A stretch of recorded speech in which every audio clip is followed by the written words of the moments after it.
sons and non-binary children out there. Welcome to Beauties and Beasts, a podcast of all things Beauty and the Beast.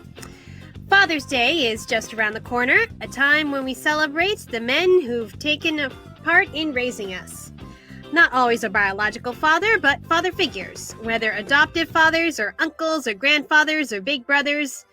You know, men who show that being a loving caregiver is not just a woman's thing.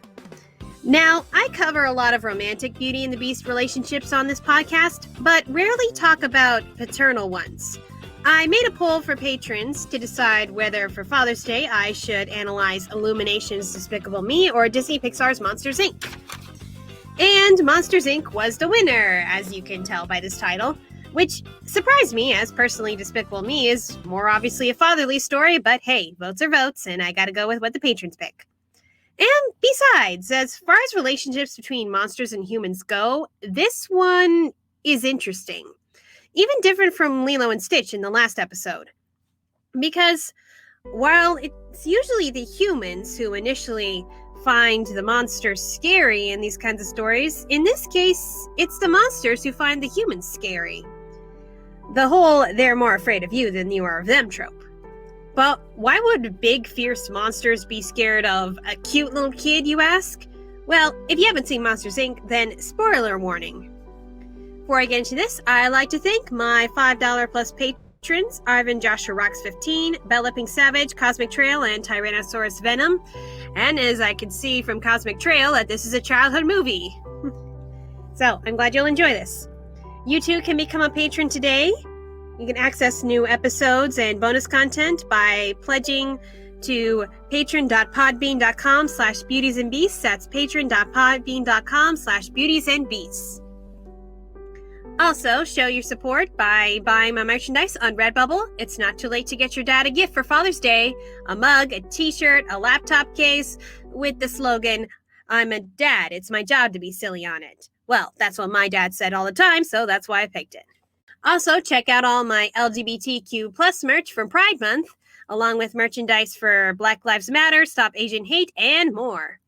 After all, these Beauty and the Beast stories are about accepting people of all backgrounds, and I mean all. Just go to disneyfanatic23.redbubble.com. That's disneyfanatic23.redbubble.com. So, Pixar's fourth CGI animated film, Monsters, Inc., was released in 2001, and in my opinion was when Pixar really started becoming awesome, and tear-jerking. It takes place in the monster world, specifically in the monster town of Monstropolis, specifically in the company Monsters, Incorporated. Yeesh, they really give these places on-the-nose names. What, is their college Monsters University or something? Oh, wait.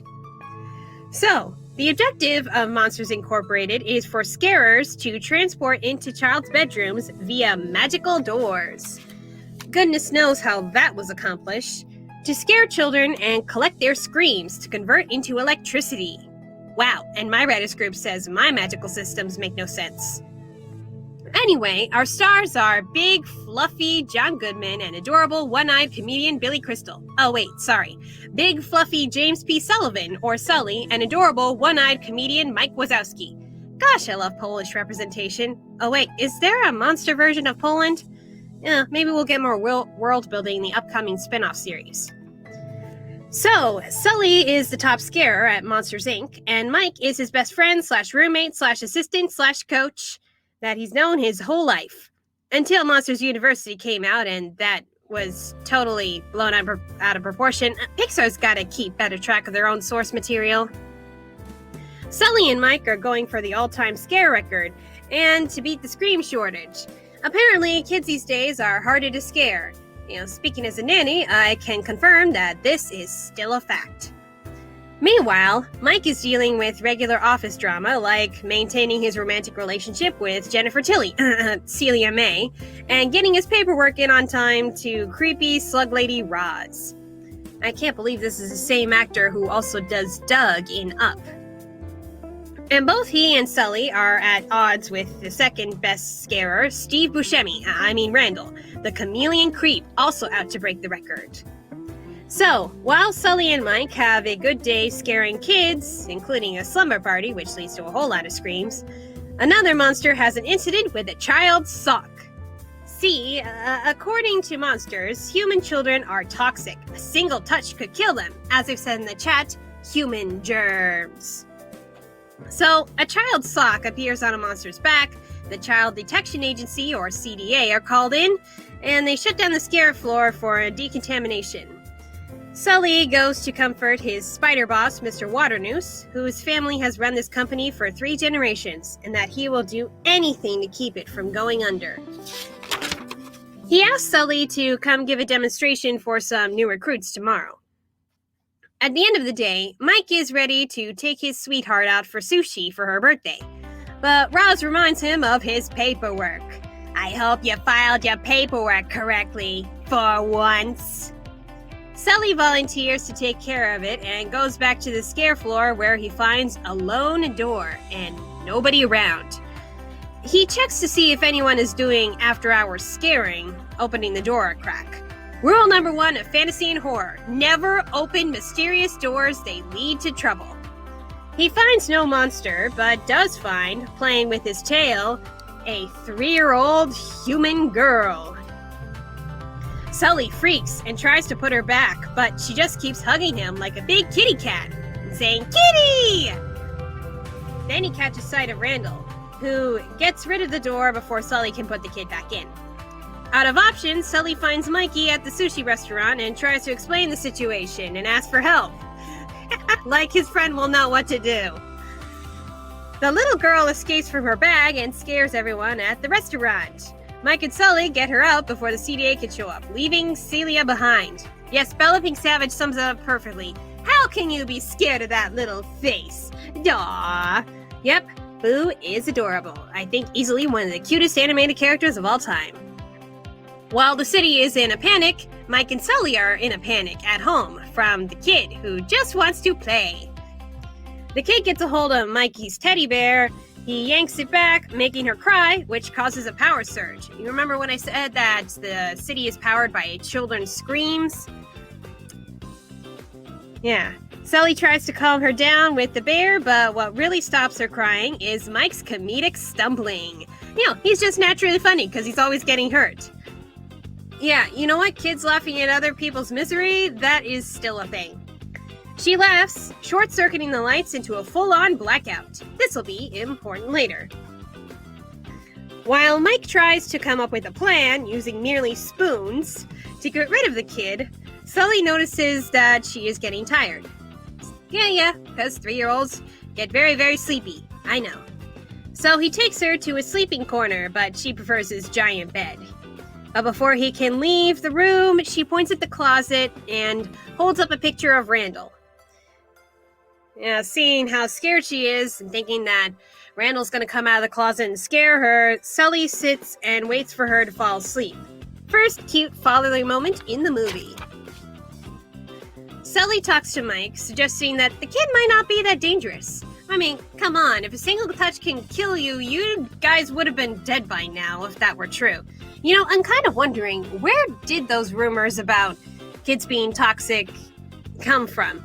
Hey, did the Waternooses come up with that when they came up with the company? Yeah, here's a real conspiracy theory here, that they just came up with the, oh yeah, children are toxic to prevent monsters from actually interacting with the children, but just scare them and leave and don't ask questions. Well, that's my theory anyway. It's never really established in the movie.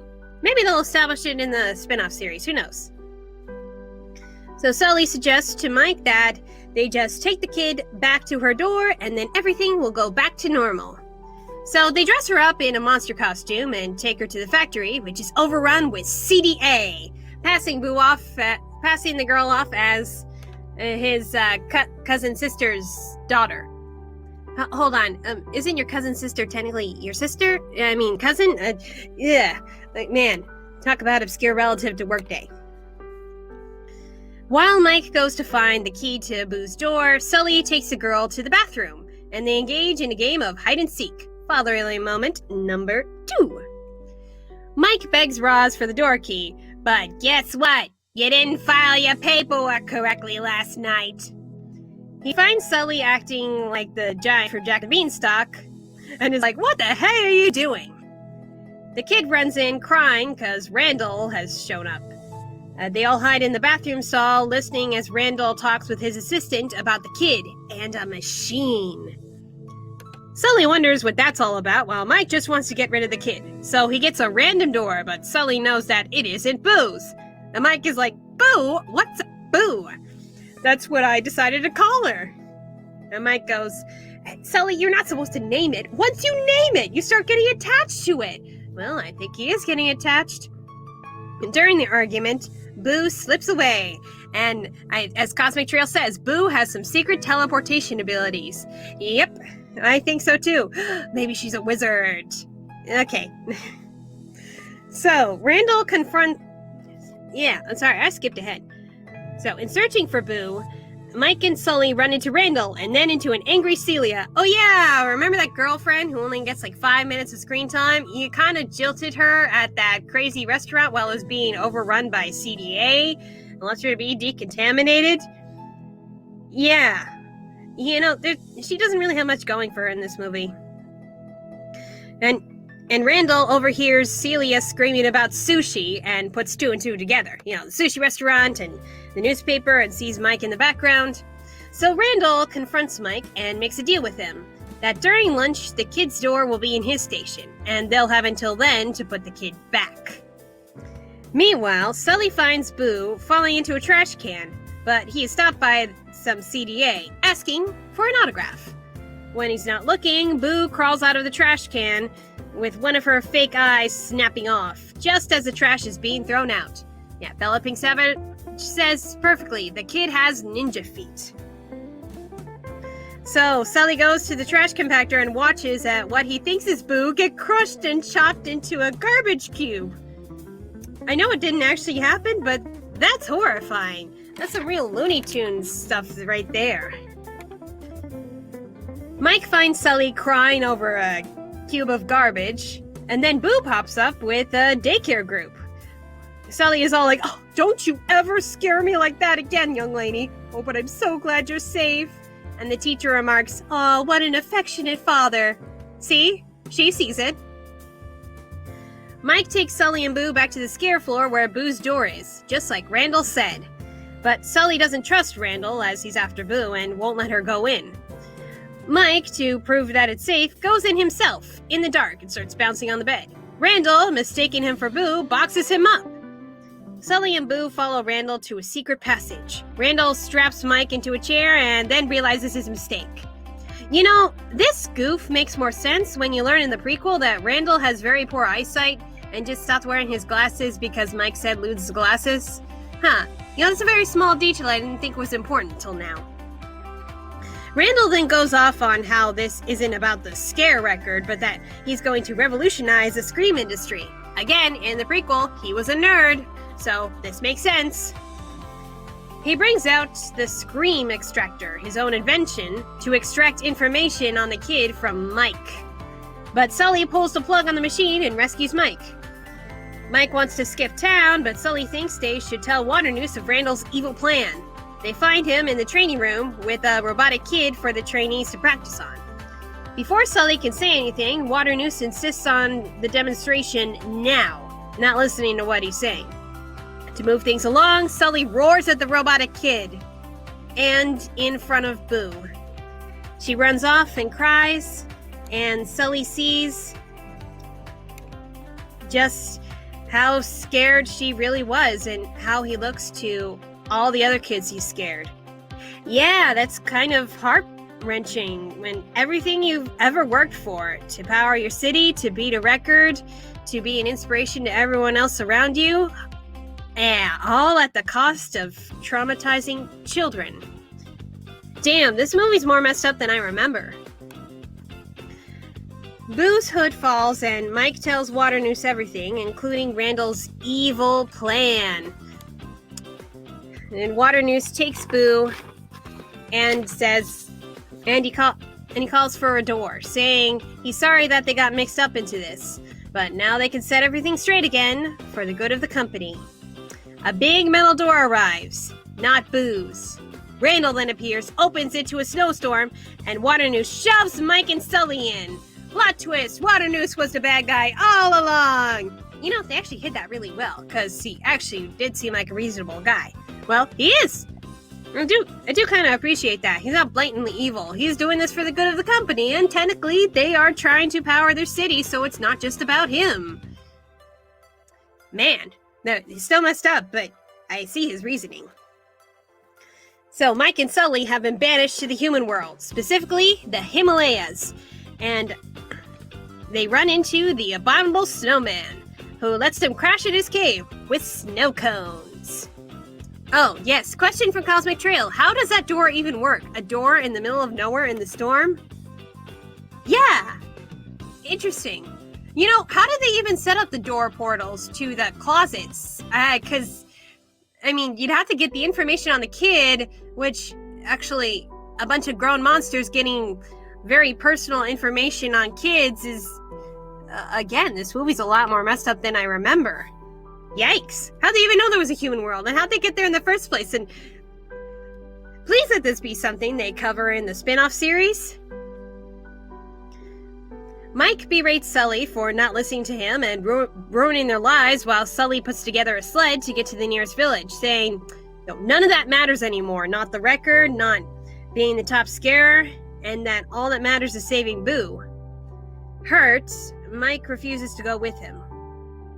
Sully sleds down the mountain, makes it to the village, and finds a closet door leading back to the factory. He rescues Boo from the scream extractor. Randall chases them down. Mike comes in just in time to give Sully a lecture, all while Sully is being choked by an invisible Randall. You know, they never explained just how Mike got back. Did he build a sled too? Did the abominable snowman give him a lift? Yeah, it's a Han Solo moment where it just comes back out of nowhere. Yeah, I will take any opportunity I will to harp on Star Wars.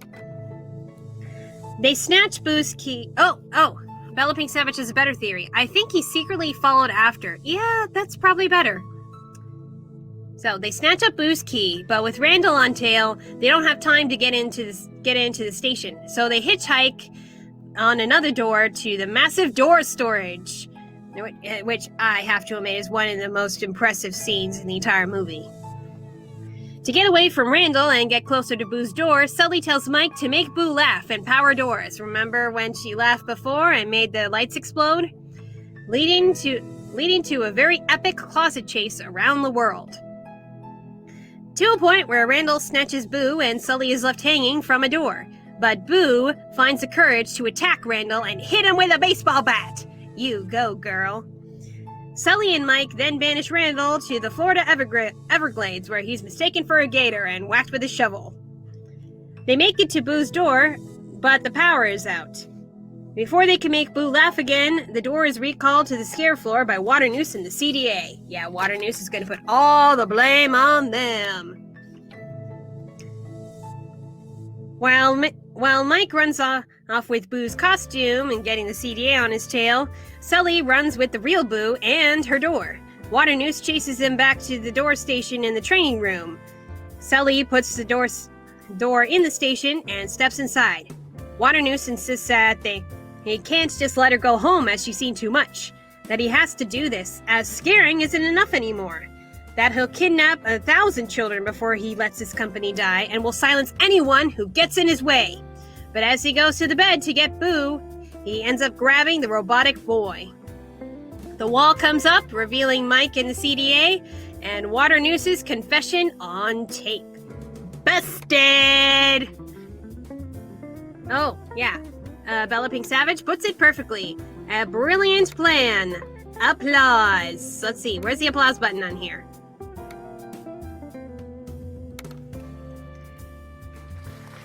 Yep, that is for Mike and Sully for coming up with a brilliant plan.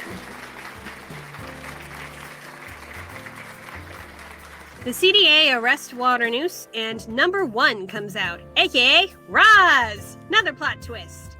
Who has been investigating the situation for years, undercover. Just how long has this conspiracy been going on for the CDA to be aware of it? She allows Sully to take Boo back to her home, but that they must shred her door afterwards, so that he can never see her again. Now for one of the saddest moments in Pixar history, and I'm going to have to pick some very sad music for this.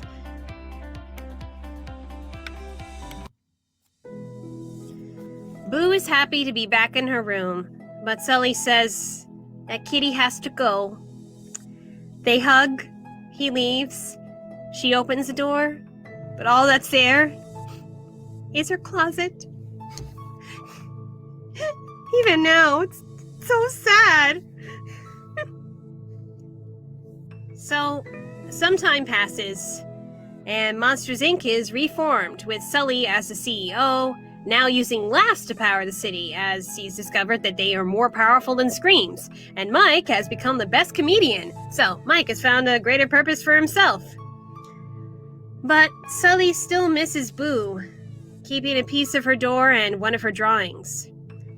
However, Mike has a surprise, that he had spent all that time putting Boo's door back together, every single piece. Imagine the splinters. Sully puts in his own piece and enters. And the movie ends with the little girl saying, "Kitty!" I swear, when the Disney Plus series Monsters at Work comes out this year, we need a follow-up for this. We need a real Boo and Sully reunion, okay? Alright, and... okay, so... yeah, Cosmic Trail says her parents should have been worried that she was gone for only a day. Yeah, I would have been worried, but then again, they probably wouldn't have been looking in the monster world. They never established that. And PinkSavage says maybe time goes faster in the monster world. I've seen that theory too. Well, it definitely goes on a different time frame, because remember, during the day, it was nighttime in the human world. So, there's definitely some difference in time. Yeah, and Cosmic Trail says wholesome ending, and PinkSavage says, yes, we do. We do need to see a real Boo and Sully reunion. I mean, we did have that prequel, Monsters University, come out in, actually, around the time I was going off to college, 2013. And while some of it was okay, it wasn't exactly what we were looking for. Oh, Cosmic Trail says, I'm friends with the monster that's in my closet. Yeah, I want this. I want to see how that works out. Yeah, actually, if you've seen the original concept of Monsters Inc., that actually Boo, or Mary, was the girl child. She was going to be a little older, and that it actually ended with the monster character actually living in her room for the rest of their days and scaring her brothers who were always pulling pranks on her. That is a kind of a sweet ending, but at the same time, I do love, 3-year-old innocent little Boo, who's also got her own level of feisty. Well, anyway, so what is this movie supposed to mean as a whole? I will admit, it's not that obvious. One moral, I think, is that success isn't worth it if you're bringing harm to others. In Sully's case, scarring children psychologically for life. Even if it's for the greater good, like bringing power to your home. And Randall and Waternoose were going to make it even worse. I mean, that scream instructor didn't just scare them, it harmed them physically. And Sully found a better way for the kids, as they weren't getting scared, and the monsters, as they were getting much more power than before. And Boo helped him to learn that he didn't want to be that scary guy, even if it was just for work. Like, he didn't want to get all that success from being a very scary person. That she brought out the soft side that had always been in there. Advice, guys, nothing wrong with being a big softie. And Boo, consequently, well, she kind of didn't have as much of a character arc, as she didn't have a lot of big dialogue parts, but she still had her own growth. She learned to stand up for herself and face her fears, especially for the people that she cares about. I guess that's what parental relationships do, make you a bigger version of yourself. That the children will open up your heart to bigger possibilities, and children, their parents will inspire, and mentors will inspire them to become a bigger person, to take control of their own life, to be like them. Though seriously, I have to see that Boo and Sully reunion, for real. Come on, Pixar, you already disappointed me with that prequel. Don't disappoint me with this spin-off. Though I am glad. I did hear that John Goodman and Billy Crystal will at least be coming back for the Monsters at Work series. So if you have Disney Plus, check Monsters at Work out when it comes out this year. Alright, so I didn't have as many notes on this as usual, so if anyone has any questions or comments, anything they'd like to add to the discussion, like what do you think this movie meant?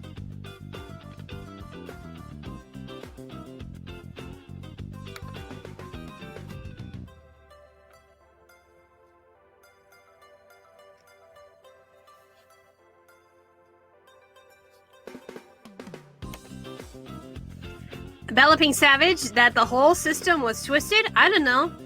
Yeah, you're right. I mean, think about in our modern world that there are a lot of twisted systems, whether it's political or legal or, well, I know one system that has been under scrutiny in our modern time.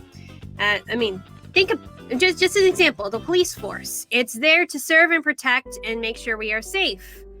But if not handled properly, that there's a cost to that sometimes the cops will go after the wrong guy, that they will follow their own prejudices.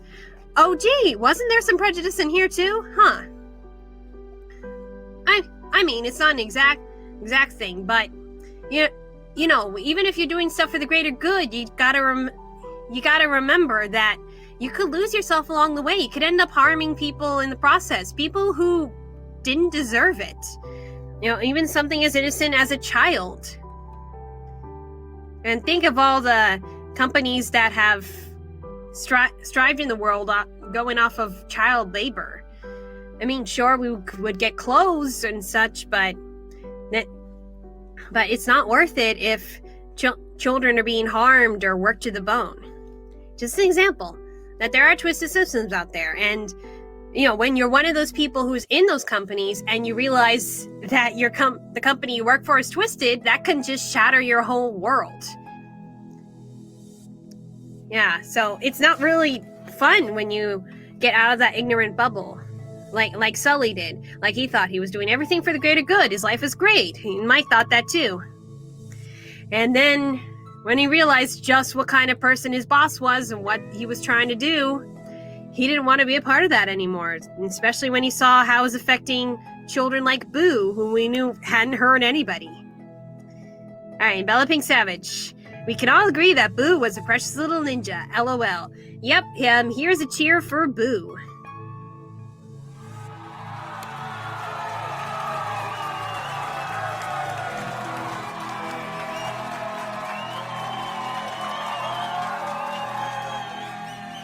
Yeah, I think when I was a kid, Monsters, Inc. might have been my favorite Pixar film at the time. Yeah, like out of Toy Story, Bugs Life, and Pixar. Yeah, that's right. Toy Story, Bugs Life, and Monsters, Inc. and Finding Nemo, Monsters, Inc. was my favorite.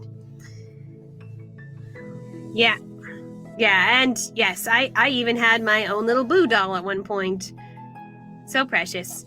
Oh, and fun fact before we sign off, Boo's name in real name is Mary Gibbs. You find out when you look at one of her drawings that she wrote down the name Mary, and the little actress, her name was Mary Gibbs, so that is what we agree what her real name was. Yeah, and I just blew some people's minds right there. Alright, anyone else have anything to add to the conversation before I announce the next topic? I realize I didn't set a poll for this episode, but there's a reason for that. Not even Cosmic Trail knew. Well, now you know.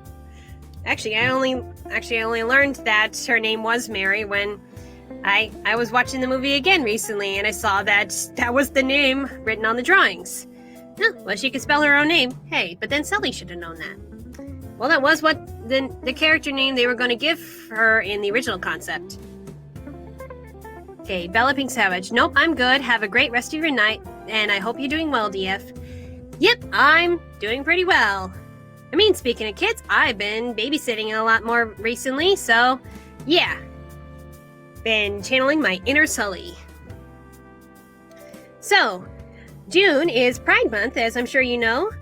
And for Pride Month, I'm going to cover another Disney topic.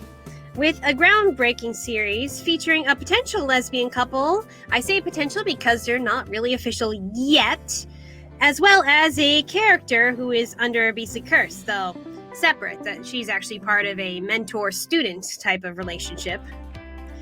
Yes, I'm talking about the series, The Owl House. I will only be covering the first season, as the second season is coming out this year. Oh yeah, and PinkSavage says, oh hell yeah. If you have not seen The Owl House yet, I recommend that you do. It's really awesome. And it is groundbreaking with how it has a LGBTQ couple at the center. But, well, not official yet, but we know that at least one of them has a crush. So, spoiler warning. Alright. Yeah, if you haven't watched it, I suggest going on Disney Plus if you have it, or if you have Xfinity, I'm sure it's available on demand too. Alright, until next time, remember, monsters are more afraid of you than you are of them, and 3-year-old girls are adorable and tougher than you give them credit for. And yes, they are adorable little ninjas. Trust me, they are.